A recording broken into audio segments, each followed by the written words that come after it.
The Caterpillar 950 GC is a small wheel loader and it weighs only around 19 tonnes. This model of it by Tonkin comes in an outer shipping carton, and inside the box is a bit different because this is a limited edition model. It's in the colours of Sogea Satom, which is part of the Vancy group, and this particular company operates in Africa. It is a limited edition of only 300 models, and once you get it out of the box there's no assembly to do because this model is complete out of the box.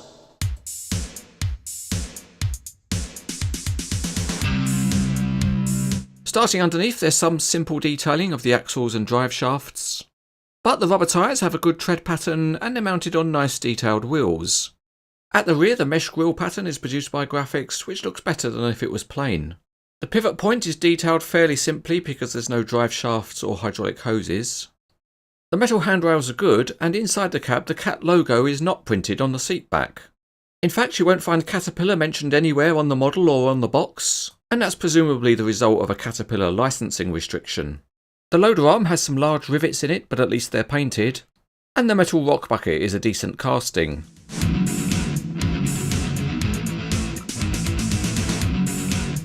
Out we go onto the Cranes Etc. worksite, and the 950 GC rolls quite well.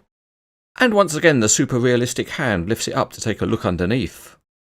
The wheels are fixed to common axles so they spin together, and the rear axle has good oscillation.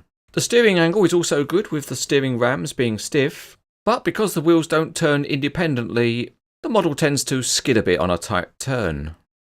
Now we move on to the bucket features. And it can be set to a good downward cut angle, and with the loader arm still down it manages a reasonable carry angle. So we've been at the bottom, let's now go to the top. The loader arms have a good stiffness so they'll hold any pose, and the height of lift is quite good.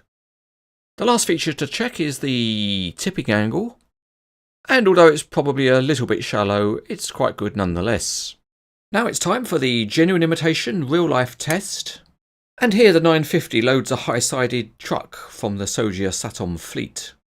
Fortunately the bucket height is just about good enough to get over the tipper side, and then with some expert operating we can empty the bucket.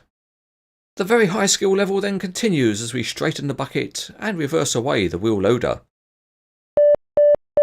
This is a Cranes Etc. safety advisory. Just because you've got a smooth operator, it doesn't mean things will be operated smoothly.